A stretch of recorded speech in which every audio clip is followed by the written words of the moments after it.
Good evening. Welcome. This is Let's Just Talk with Kim. And of course, I am Kim. And I have a great show, a very educational show this evening. We're going to be getting educated about domestic violence. And that's something that is dear to my heart because I believe is very misunderstood. And I think that we're going to learn a lot about domestic violence and we're going to be able to give some resources to those that may find themselves in that position and not even really aware that that's where they are.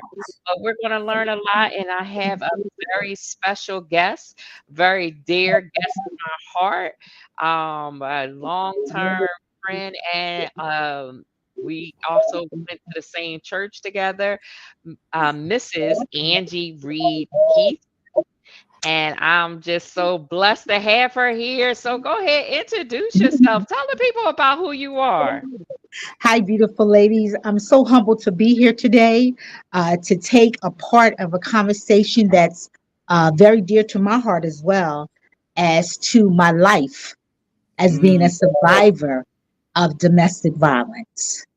And mm, I love to educate, I love to share whenever I can because that's the subject, A, that's definitely misunderstood. Um, Sometimes we don't know the depth of what domestic violence is.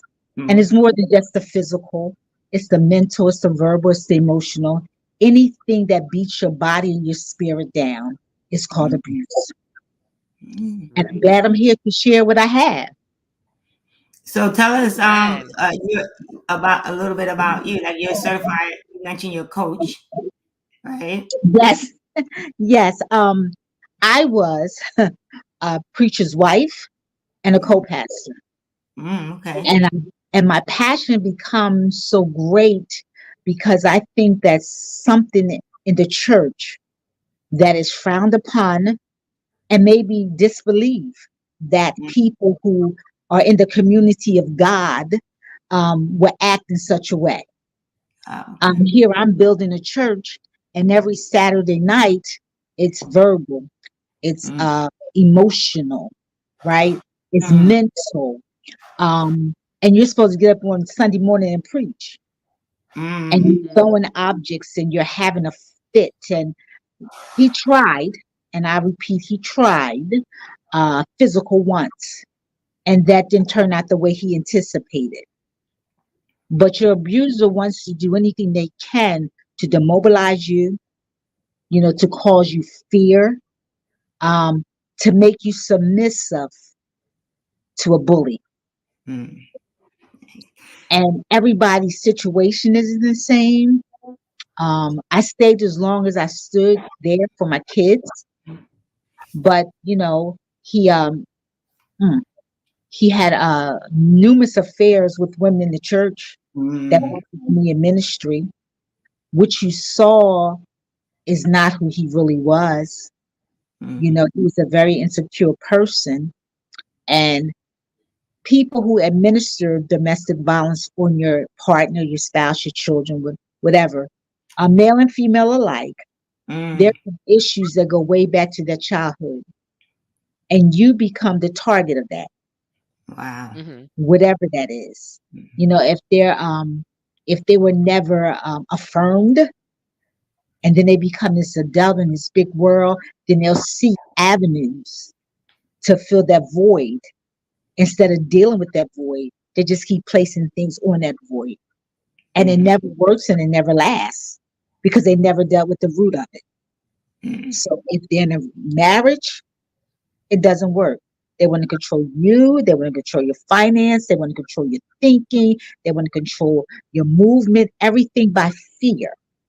mm, And if they get you with that fear and they can run rush out over you because you're fearful of them, they got you. But one mm. thing I found out about abusers, they hate to be exposed. Wow. And when you start exposing them for their behaviors, that's when they become a different person altogether. Wow. Hmm. All right. So I deviated from your instructions. So I'm going to introduce myself. All right. I'm sorry. Hi, Sharita. I am Theodora Carter. I am a certified life coach, Why didn't and you say that? I am passionate about helping women overcome obstacles and empowering them to navigate the different transitions that happen in life. And so I got really excited about the topics. I did not follow instructions, so forgive me. That's fine.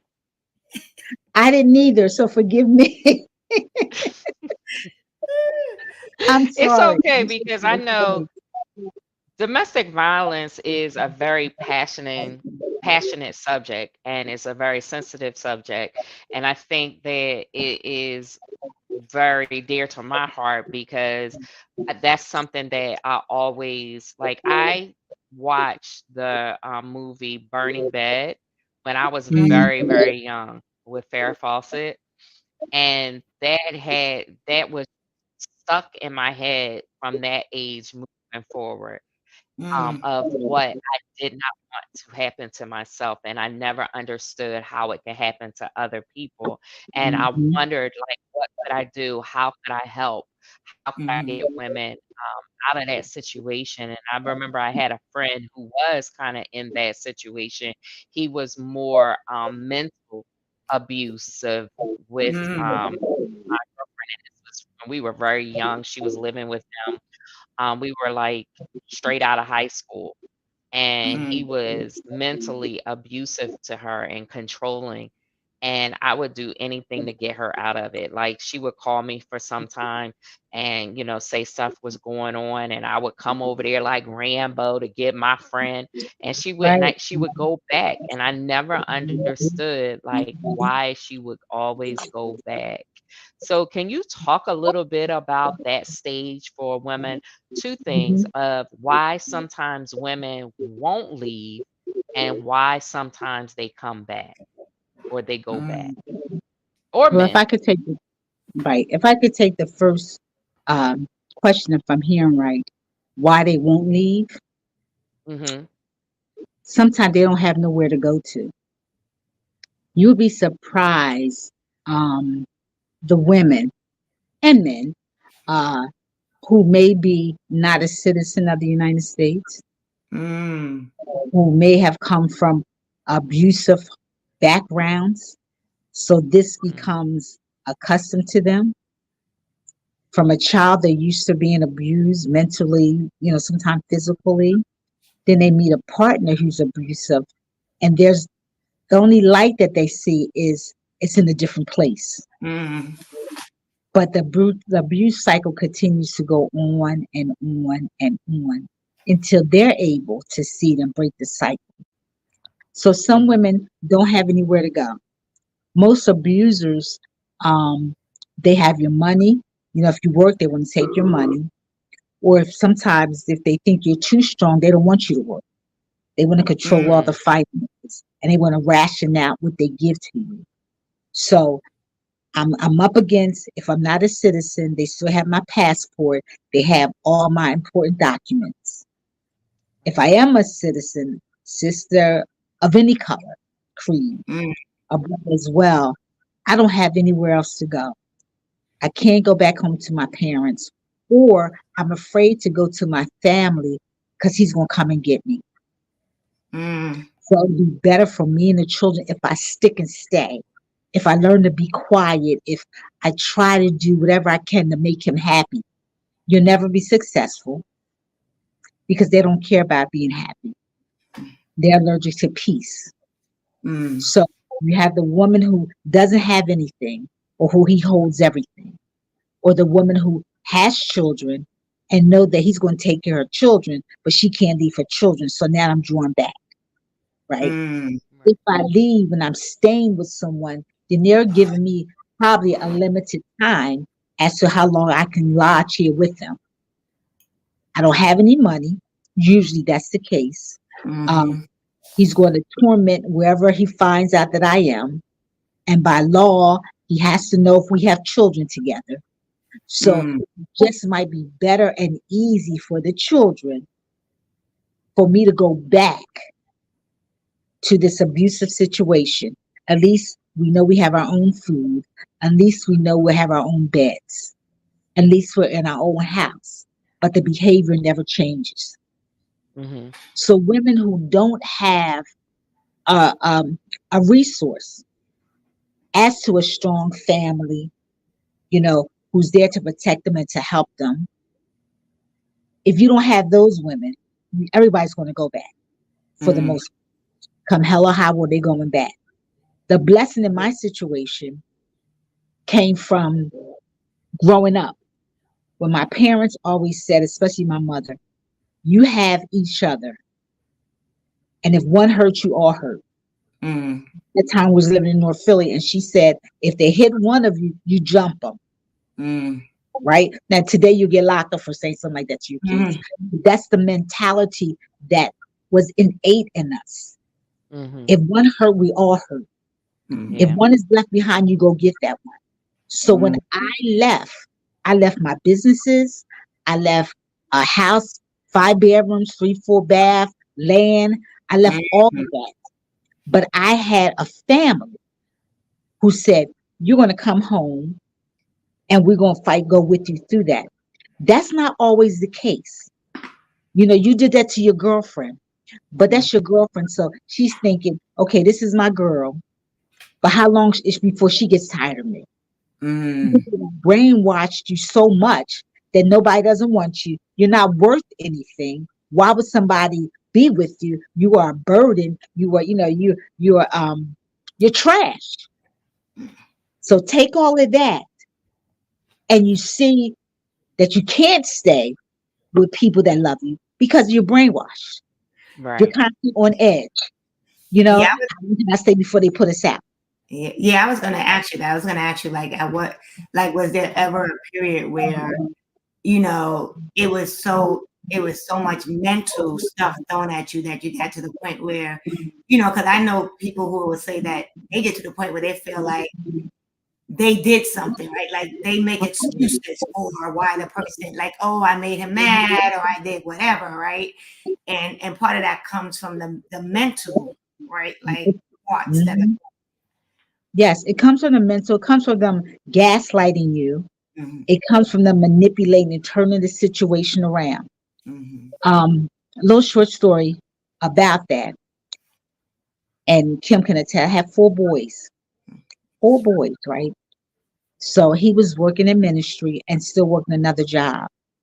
Every day he came home, he convinced me to leave my job, mhm, and he gaslighted me.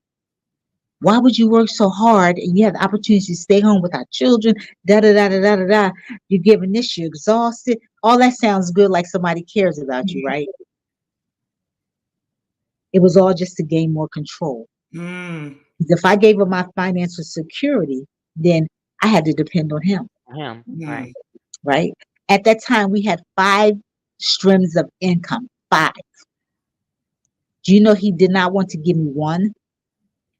Wow. Now I gave up mine to take care of these children and to take care of this home, thinking that we're family, we're a partner. No, Mhm, I had to fight for the income that I got. But mhm, every night he came home, house was clean. I'm folding clothes or something. His dinner was on the table, kids, homework done, all that in bed. Very peaceful. mhm. My hand to God. Every night it was a 4th of July. And it had nothing to do with anyone in this household. Because he was in ministry, if someone didn't agree with him, then they were horrible. They were all against him. And then if you're a reasonable sound person, you would say, I would think, I would believe, well, maybe it wasn't that way. Why don't you look at it this way? Mhm, You just like them. Oh my God. Manipulation, mhm, gaslighting, putting the blame on you. And it's not about you. mhm. So it's never Right. a win-win situation. It's never a win when you're with an abuser. It's So, never a win. so how did it impact your 4 boys? It was horrible. It got to the point some nights they start timing when he would come home. And it was the mom, come in the room with us and let's look at a movie. They Mm. would shut the door. So they became your protectors. Very Or much they so. tried. Yeah, right. Very much so. And as they got older, it just got worse. Mm. Your sons are going to protect you. But it was getting out of hand to the point where he was saying to the oldest, what, you want to fight me? What are you Mm. fighting your son for? Mm. I just want to know, did you hit my mom? So it it's never good for the children. Mm. I don't think from my experience, let me rephrase that. From my experiences, it's never good for the children. They're going to do one or two things. They're going to follow that pattern that they see, or they're going to suggest to themselves that I'm not going to be what he is. Mm. Then it causes bitterness, because now a woman, my mom, the one who's taking care of me, the one who's there for us when we're sick is her and it's not you. So they begin to do the scale thing, and it Mm. becomes unbalanced. Then, because especially with boys grow up to become men. So now the fear that you had when they were 10, you don't have it at 16. Mm. It becomes disrespectful. Mm-hmm. So it's never a win when you live with an abuser. It's until they get the help they need. And even then, it still may not be a win for you. So in your situation, did you have to seek out like support from like law enforcement, or did it ever get that bad? Because I know that's challenging as well for some Yes. domestic individuals and domestic violence, like just trying to report it and having Right. it be taken Right. seriously. I was told that about by a lawyer friend of mine's, start doing a paper trail, Mhm. right? And that was legally correct. Okay. But when emotionally you're beat down and you feel like you're getting gut punched over and over again, I believe, and I believe this is so important, and in the women's ministry that I deal with, and the younger women that I deal with, and even some men that I know, Mhm. it's important, it's essential that you affirm your daughters and your wives and your sisters and your cousins. That's important. And I'm going to tell you why it's so important. Because during this time, when you have, I should call it cops, I shouldn't call it cops. At Mhm. some point, you got to sit still to get your safety plan together. And Mhm. while you're sitting still, it emotionally, sometimes you're whipped. But if you can draw on what was put in you, Mhm. being strong, being courageous, you are not to be disrespected. All those things start resonating and forming again in my thinking. But that's not always the case for everybody. Mhm. So I didn't call the law enforcement. I called my girlfriend who's a lawyer, but what I did was I called my family. Mhm. And I called my family because my nephews, my nieces, my cousins, they're thugs. And in my mind, it wasn't like, I'm not going through that. I'm going to get them and they're going to handle this and I'm going to be straight. Mhm. And that's what I did. I don't encourage that because Mhm. we don't want nobody to get in trouble. But I'm saying that's what I did. Mhm. And it was the point where I should have called the law, where he took my license plate off my car, when he took my car keys, Mhm. diminishing me down to the unworthy kid. Mm. But Mhm. I didn't do that. I Mhm. called my family and I Mhm. called people that I knew that was in my past. Mhm. So you should call the law when it gets that bad. I want Yeah. to encourage that. Yeah. Taking things from you and Mhm. holding your bank cards and even hitting you. You should. Wow. Right. Mhm. What would you suggest? Because one of the important things that I wanted to talk about is, how we on the outside looking in, we always say, why don't they leave?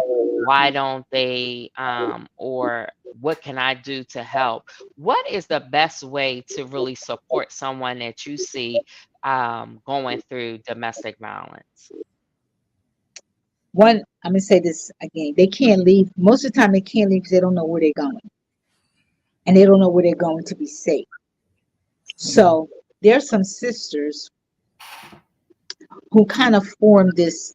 I haven't been in contact with them for a minute, but when they, if you like, say for instance, you came to me and you said, "I want to leave.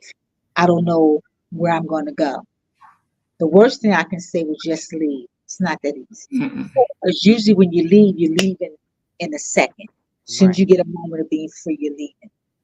They had formed this, I want to say like an underground railroad. Mm.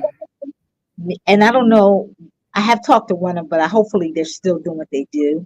Because, people fall off after a while.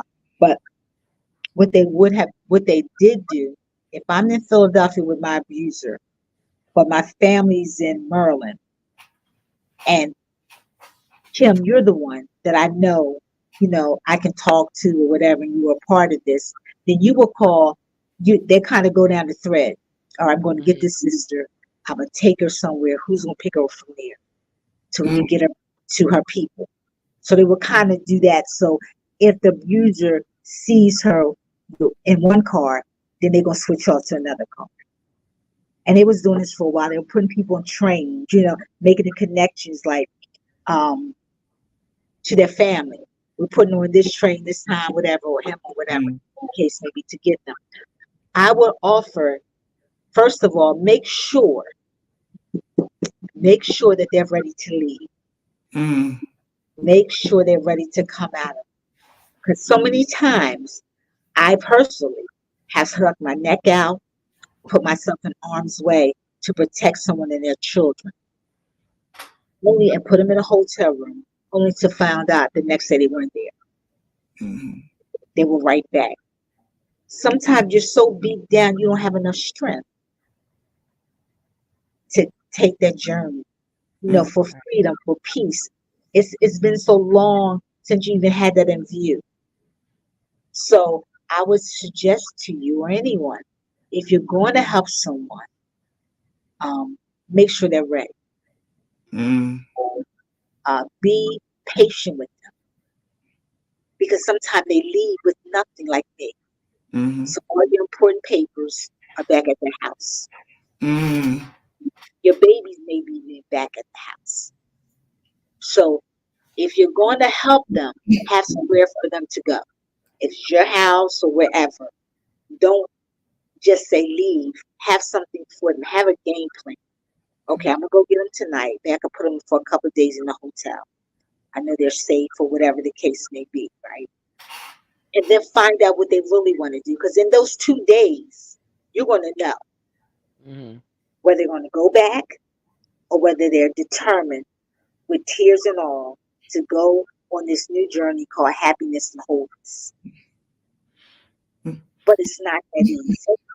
Yeah, I was gonna say, I would imagine that it's not easy because when you're living that every day, you probably don't even know what happiness and wholeness looks like, right? So all you know is what you're living in, and you're so afraid to leave because a lot of times they also will say, "I'll kill you before I let you leave," or Exactly.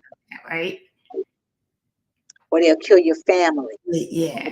So you don't want to go to your family's home because Mm-hmm. you want to keep them safe. Yeah. Right. So we can offer like the 1-800 number for women against abuse. Mm-hmm. But the sad thing in this city called Philadelphia, I think it's only 2 or 3 safe houses Mm-hmm. in this big city. So if I come with my 4 children, how much room is there left? Mm-hmm. So I think what we need to do, I don't know how, but we need to find another safe place for these people, these women, that we want to help. Mm-hmm. When you bring in someone in your home, depending the degree of their abuse, you're really putting yourself at arm's way, Mm-hmm. and you're really kind of putting your life on pause because you got to help them. Whether transfer the kids to another school, make sure they have all their important documents.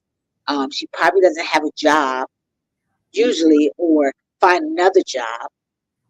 So when you're, and I'm not saying don't, just be willing to make these sacrifices and changes. Because Seems like it needs to be even like a plan. I hate to say, well, I guess it's appropriate, a plan of escape, Yep, especially for go ahead. those that have children, because they That's mm-hmm. it. can't, they need to make sure that their children are safe. If one child is not within their grasp, then they can't leave. They won't leave. So it has to be kind of a plan. It can't just be willy-nilly. There has to be a plan of escape to Yes, ensure that every piece have art is set up and that when it's go time that they can actually really leave. Mm-hmm. that's true, Kim, and that's what they call it, escape plan.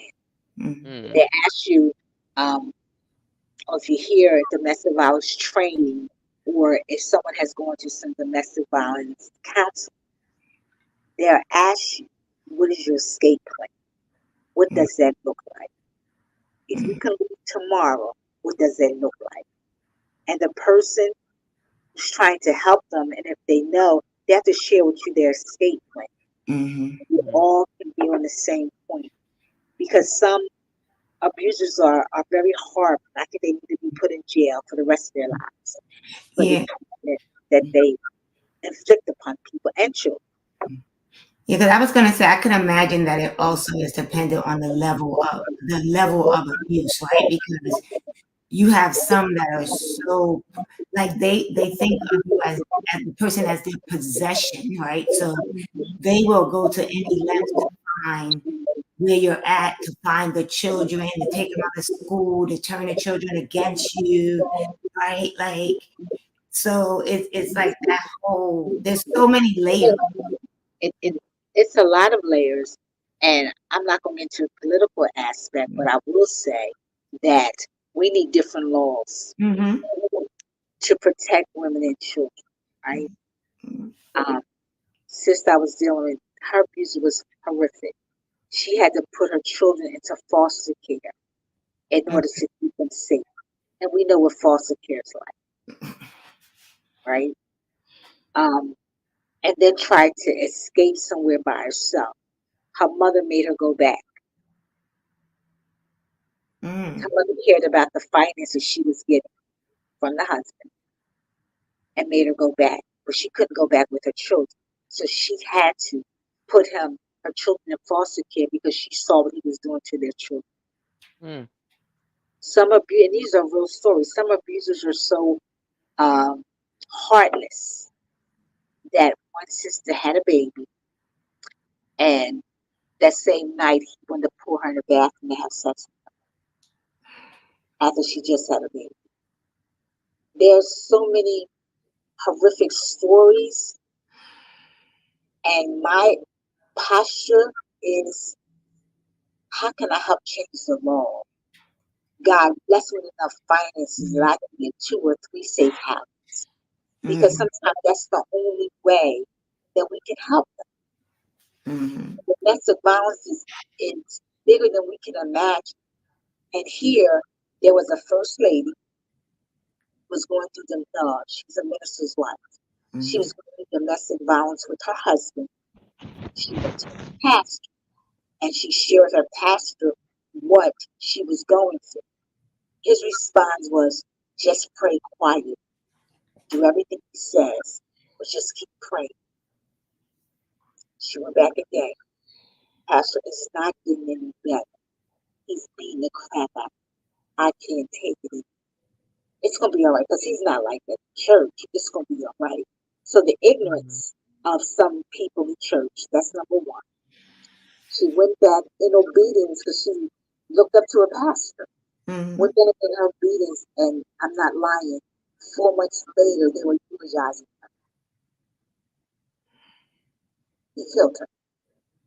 mm. So I have a passion for domestic violence, but I have a greater passion for domestic violence in the church.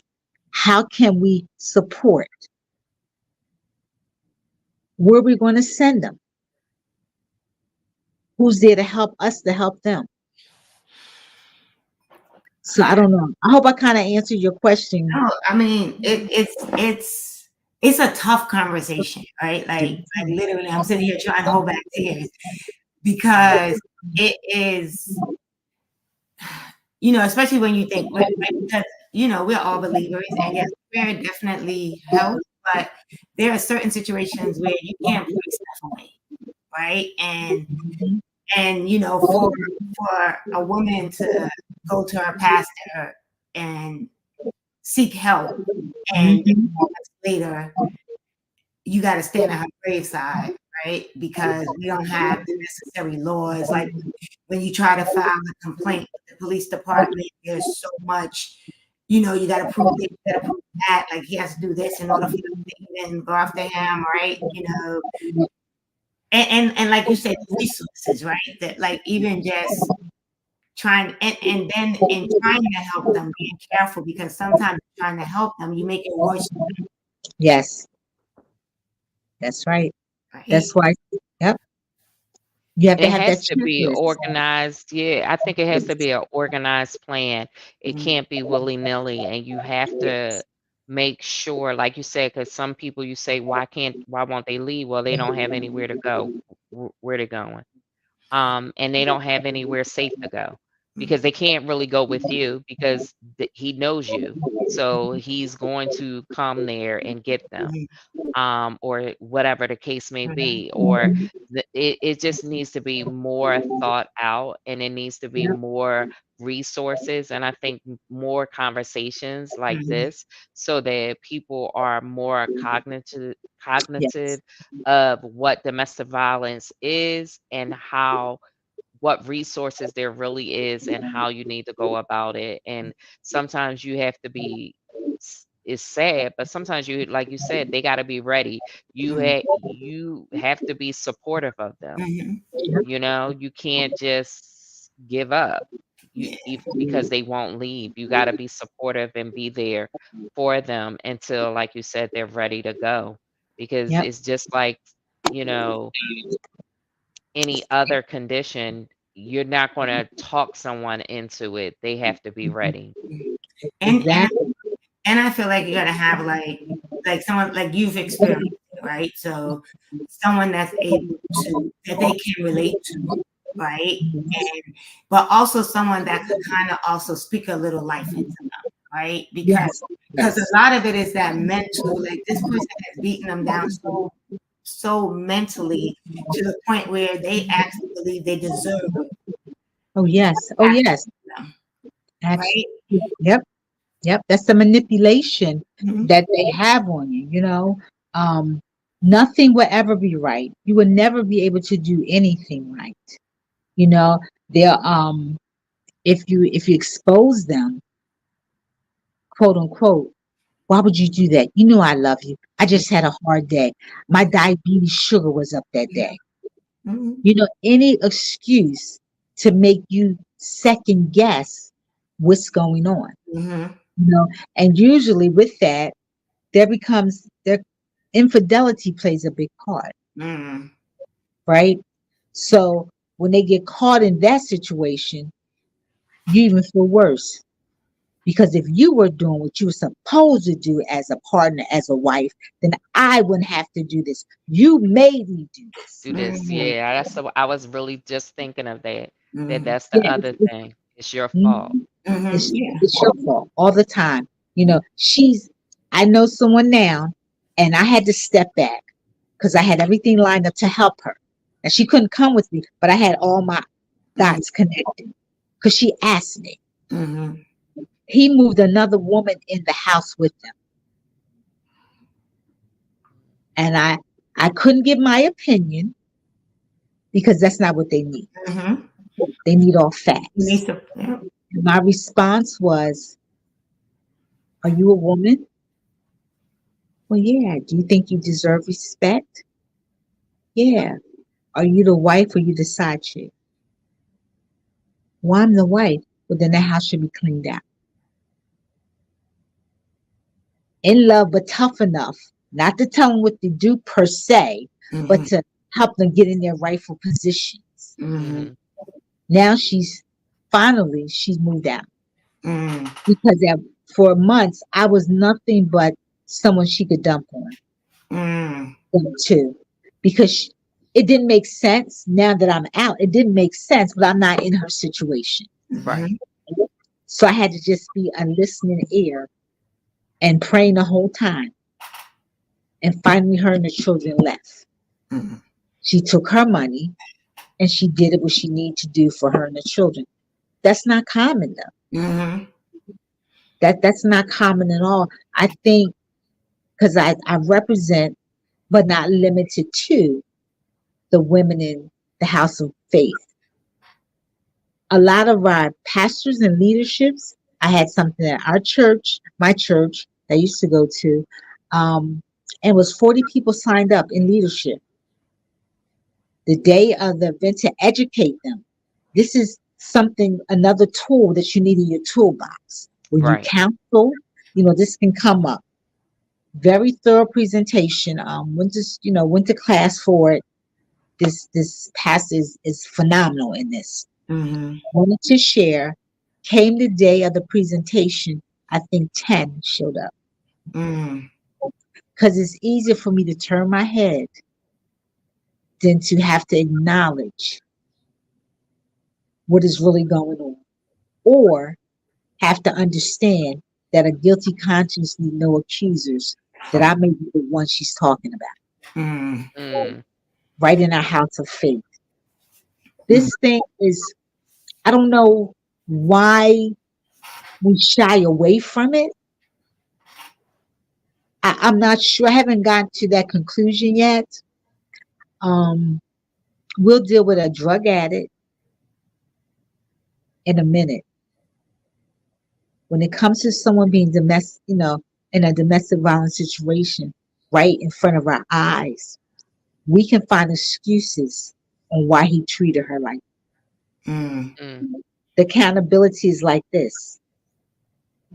And I find that more times than I like to find, than not. Um, Especially if And he's a Angie, man. it's Uh, also where they don't believe it because of the position that they hold. Or exactly. the because it's in the church and also in other, authoritative positions that you Absolutely. believe that this person couldn't be. Could not. He's You're right. lying. Mm-hmm. Right? Hmm. He's lying Hmm. because of the Hmm. fact of who this person appears to be from the outside looking in. Mm-hmm. And it's always an excuse for them Hmm. And until until you hold up your shirt and you show them the facts of what I'm talking about. mm-hmm. Until one guy in authority beat her so bad she was unrecognizable. Opened the car door and let her head hang out. That's how bad he beat her. A man of faith went to the ER. She had to. He was right there. Baby, I'm sorry. I'm so sorry. You know I love you. Da da da da da. If you tell anybody, I'm gonna kill myself. Now he done gaslighted her that she's gonna take responsibility if he kills herself. But my jaw's broken, my eyes out here, I lost 2 teeth, I have 2 broken ribs, but I'm still gonna be responsible if he decides to kill himself. The doctor and the nurses asked her repeatedly, no, no, no, no, no. The day she said, I can't do this no more, day, 1 day, 2 days, he committed suicide. So he thinks he still won. Now it's still your fault why I killed myself. Mm-hmm. In the hospital, you can't walk. You can't. One, he hit her so hard, she has a hearing aid in one ear. Mm. So he decides to commit suicide, but it's still her fault. Domestic violence is greater than we can imagine, and there's true stories about this. So how do we? My thing is always and is, how can I make the difference? Mm-hmm. Right. How can I help, really help somebody? These sisters who were doing the Underground Railroad, I don't know if they're still in existence. Now, for me to say that somewhere along the line, someone got caught up, in helping someone and became afraid, you can't fault them for that. Mm-hmm. Putting themselves and their family's life in jeopardy, or they get worn out. This is a topic and a subject that if you're not careful, you'll get burnt out. Mm. Because as you have opened this discussion up today, I guarantee you, you too, people are going to talk to you.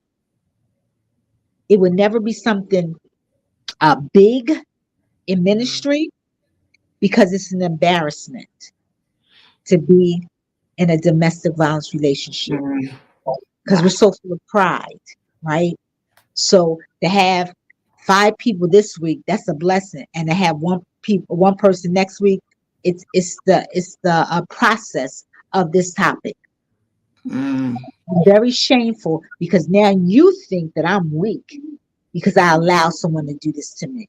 Mhm. Right. I can't look at you and I can't look at myself. Mhm. Well, this has been such an That was engaging conversation that could probably go on for an eternity, but we have to wrap up. But I wanted to see if there was any resources that you can share with the women tonight that if they are looking for assistance, what should they do? They should look up Women Against Abuse. If you look that up, I don't have the 1-800 number on hand, but if you just look it up, put in your phone, Women Against Abuse. There's a 1-800 number that's a 24/7 service. If they I call actually have a number. Well, it's a Philadelphia number, actually. I don't uh know if it's oh, it correct, comes but right it's up. 215-386-7777. But that that is a might be just a local number. that's for yeah, and it's a 1-800 number that's all the way around, but that's I mean, it's in Philadelphia, Pennsylvania. Oh, I yes, have a 1-800 number. It's 1-800-799-7233. Again, that's 1-800-799-7233. And it's a 24/7 number, like 24 hours, 7 days a week. So yes, you could definitely get in touch with them. One eight and it, hundred 799 7233, Yes. and that's Women Against Abuse, right? yes, Yes. and if I don't, a lot of people that I didn't know this until I got involved in the city of Philadelphia. They have a court that's a 24-hour court. Call the police. You can get an order of protection, right? It's an emergency order. You can get emergency food stamps, and they'll try to assist you with emergency housing. If you call the police and they come get you, they will probably take you to City Hall. There's a court under um, the City Hall that can provide you with an emergency protection order. They can start your process for emergency food stamps and possibly emergency housing. But the housing sometimes it may be a shelter, so people don't want to go into shelters. But there's services that are there, and if you really want to get out, you just got to do what you have to do to do something better, Mm. and that's hard. Okay. Well, I definitely appreciate your time today. I'm actually going to type it in the chat so it can go to, actually, it's a different number I found. Yeah, I put it 1 in the chat. 800. You put it in there already? I put 866-723-3014. Oh, yes. And then it is the one that I gave before was actually the National Domestic Violence Hotline. Yeah, I put that in too. Okay. One Call eight. them all, call them all until you Mhm. get an answer or someone answer the phone. Mhm. All It's a right. big problem. It's a big problem, bigger than we think. Wow. But I'm humbled that you asked me to come to the sign. I hope I gave some important information. Yes, definitely did. I appreciate you being here. I appreciate you. I'm actually putting this information because I got to do it separately in the for Instagram. But I definitely appreciate you being here tonight. Just helping women and making sure that we have the resources and men.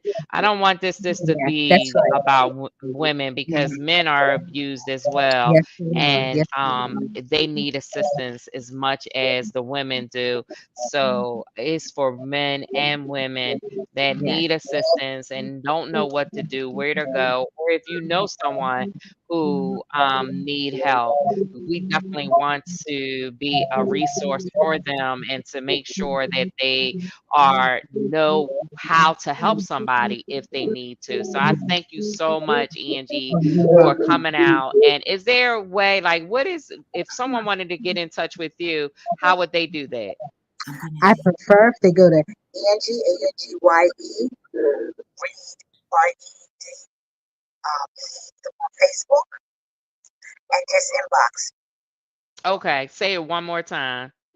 You can always reach me at Angye, Angye, Reed, Reedheath on Facebook. DM me, and I prefer that way so that we can take our journey. Amen. Amen. So thank you so much. Thank Theo had you. to pop off. She actually has Yes. another podcast right after this. Wow. So she had to drop off. But I just wanted to thank you so much for being here. You're You're my so sister welcome. friend. I Yes, love you to I love you. sincerely, Yes, I appreciate you. That's right. That's right. That's So right. You thank already y'all know. all. This is Let's Just Talk with Kim. I'm here every Monday night at 7 p.m. And if you have some topics you want to share with me, please do. Or if you want to be a guest, make sure you let me know. You can inbox me. I'm at Let's Just Talk with Kim on all social media platforms. And until next time, we will see you again next week. Bye.